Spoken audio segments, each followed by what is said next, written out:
पेणा तालुक्यातील वरवणे येथील श्रीमती सुभद्राबाई महादेव पाटील माध्यमिक विद्यालयाचे कर्मचारी पांडुरंग हरिभाऊ तोंडिलकर यांचा सेवानिवृत्तीनिमित्त भव्य सेवापूर्ती सोहळा संपन्न झाला। गेल्या 26 वर्षांपासून विद्यालयात अत्यंत प्रामाणिकपणे सेवा बजावल्याबद्दल पांडुरंग तोंडिलकर यांचा विद्यालयाच्या वतीनं सन्मान करण्यात आला। या सोहळ्यासाठी कृषी उत्पन्न बाजार समितीचे माजी सभापती भाऊ येरणकर, पंचक्रोशी अध्यक्ष प्रदीप पाटील यांच्यासह विविध क्षेत्रातील मान्यवर आणि ग्रामस्थ मोठ्या संख्येने उपस्थित होते। मुख्याध्यापक ए.व्ही. पाटील आणि शिक्षक वृंदाने तोंडिलकर यांच्या कार्याचे कौतुक करत त्यांना पुढील वाटचालीस शुभेच्छा दिल्या। एका कर्मचाऱ्याच्या निष्ठेचा गौरव झाल्यानं वरवणे परिसरात या कार्यक्रमाची विशेष चर्चा रंगली आहे।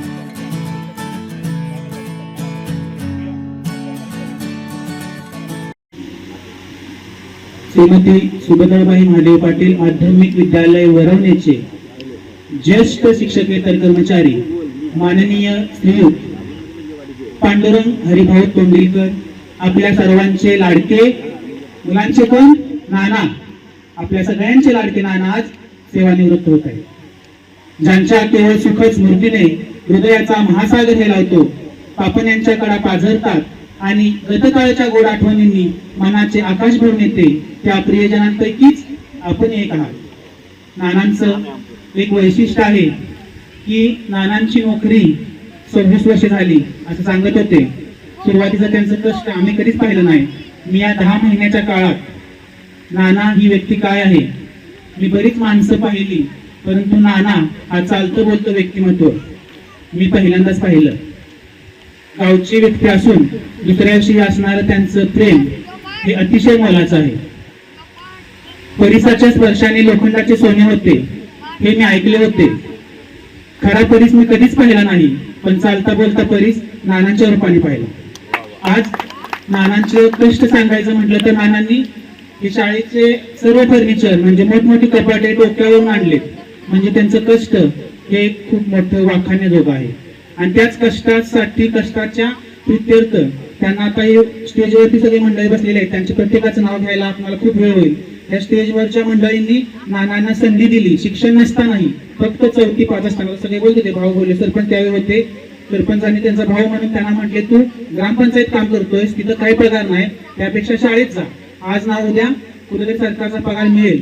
त्या आशेवर नानांनी 1999 साली कामाला सुरुवात केली आणि त्यांना 2006 साली पगार मिळायला सुरुवात केली। म्हणजे 7 ते 8 वर्ष विना वेतन 1 रुपया न घेता नानांनी काम केलेलं आहे। म्हणजे आजकाल 1 महिना 2 महिने म्हटलं तर आपल्याला पगार नाही झाला तर किती अडचण येते। अशा अवस्थेत नानांनी 8 वर्षे विना वेतन म्हणजे 1 रुपया पगार न घेता काम केलं। पण पुढे कधीतरी भविष्यात चांगलं होईल आणि या अपेक्षेनंच त्यांनी घेतलेला निर्णय आणि गावातल्यांनी त्यांना दिलेली संधी, त्यांनी त्या संधीचं सोनं केलं। आज माणूस सरकारी नोकरी असून अतिशय चांगल्या वेतनासह तो सेवानिवृत्त होत आहे आणि भविष्यात त्यांना सरकारची पेन्शन आहे। त्यामुळे सुरुवातीचे कष्टाचे दिवस असले तरी त्यांचं आज आयुष्य चांगलं आहे। हे त्यांचं फक्त त्यांचा स्वभाव आणि त्यांचं काम, फक्त कामाचीच पोच आहे। सत्कार हा एक प्रकारे सत्कार्याचा गौरव असतो, त्यांनी केलेल्या कामाची पोच असते आणि त्यांच्या कामाची पोच या ठिकाणी आपण बघत आहे की आज इतके त्यांचे पै पाहुणे, त्यांचे घरचे आणि सर्व ग्रामस्थ 5 गावातील लोकांना नानांनी स्वतः निमंत्रण दिलंय आणि स्वतः काम करतात की नानांचा कार्यक्रम आहे म्हणून नानांना आम्ही म्हटलेलं नाही तर बसा। सगळं काल रात्री 9 वाजता फोन केला तरी नाना मंडपाच्या इथं होते, गावातून भांडे आणायचं काम चालू होतं। म्हणजे नाना असा व्यक्ती आहे की स्वतःचा कार्यक्रम असला तरी तो धावपळतो। मी या 10 महिन्यात त्यांना असं अनुभवलं की केंद्र प्रमुख आमचे सकाळी येऊन गेले, ते म्हटले की ही व्यक्ती, मी कधी यायचो, संध्याकाळी 5ला आलो, सकाळी 8ला आलो, दुपारी आलो तर ही व्यक्ती कायम शाळेत असायची। म्हणजे इतर शाळा बंद असेल, शाळेला सुट्टी असेल तर ही व्यक्ती संध्याकाळी 7 वाजेला शाळेत असायची। कित्येक वेळा आता आम्ही बघितले की आम्हाला रात्रीच्या अधिकाऱ्यांची फोन यायचे, हे पत्र पाहिजे, तो कागद पाहिजे। मग रात्रीचे 8 वाजता घरून शाळेत आलेला माणूस आहे, मोबाईल वापरा येत नाही, फोटो काढता येत नाही, अशा कोणाला तरी चांगल्या जाणत्या व्यक्तीला घेऊन यायचं, शाळेचं कपाट खोलायचं आणि विश्वासाने ते कागदपत्र आम्हाला फोटो द्यायचं। इतकं प्रामाणिक काम केलंय आणि हे फक्त त्यांच्या कामाची पोच आहे। भविष्यात त्यांना, त्यांच्या कुटुंबियांना, त्यांना 1 मुलगा 2 मुली आहेत, त्यांचे जावई सगळे आलेले आहेत, पै पाहुणे आहेत, अतिशय चांगला म्हणजे संप्रदायातला माणूस। त्यांच्याविषयी अजून काय बोलणार आहे. जुनी लोक त्यांच्याविषयी बरंच काय सांगतील, पण मी त्यांना 10 महिन्यात अनुभवलेला हा आमच्यासाठी परिचय आहे. मनाला वेदना देणार असं व्यक्तिमत्व ते गावातले त्यावेळेला सगळे गावकीचं पाहिजे, सगळं गावकीचं पाहिजे. त्यांना गावकीमध्ये मान सन्मान होता आणि अशा परिस्थितीमध्ये ते आमच्या शाळेमध्ये शिपाई घ्यायचा निर्णय झाला. नाना शिपाई झाले. आज अखेर ते मला, आम्ही लहान आहे वयाने, तरी एक शब्द कधी उरपणे बोलले नाही. आणि सर्वांनाच त्यांचा खूप स्वभाव चांगला आहे.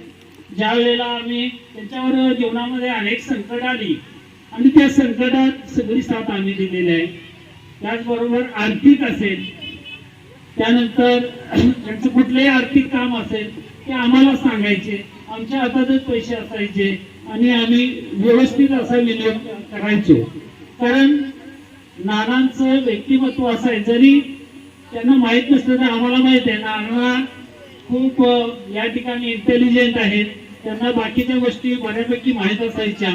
परंतु परिस्थितीनुसार या नानांनी या शाळेमध्ये प्रत्येक ज्या वेळेला शाळा 2000 मला वाटतं गणेश निंबाळकर 5वीत होता त्यावेळेला शाळा इथं वरती आली. त्यावेळेला नानांनी या ठिकाणी एकच शिपाई शाळेमध्ये होता आणि या ठिकाणी रमेश पाटलांनी ती इमारत बांधली.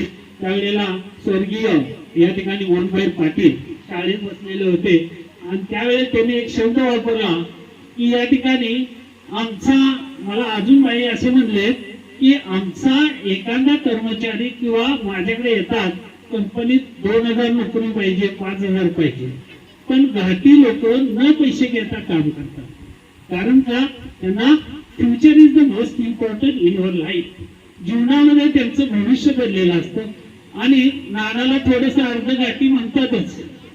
त्यामुळे नानाने सुद्धा आमच्या पावलावर पाऊल ठेवून आज भविष्यामध्ये नाना खऱ्या रूपाने वरवणी गावामध्ये फक्त शासकीय गव्हर्नमेंट असणारे नानांचे दादा आणि 2 नंबरला नाना अशी 2च व्यक्ती होत्या. आणि त्यामुळे आता नानाचं जे आयुष्य आहे, भविष्य आहे ते खूप असे उज्ज्वल आहे. कारण का, नानाचं आता आर्थिक नियोजन व्यवस्थित आहे. नानांना या ठिकाणी कोणत्याही प्रकारचा आजार नाही याचं एकमेव कारण त्यांनी केलेलं प्रामाणिकपणे कष्ट. आणि त्यांची मुली, त्यांची पहिली नानी, हे सगळं आम्ही घरच्यागत असायचो.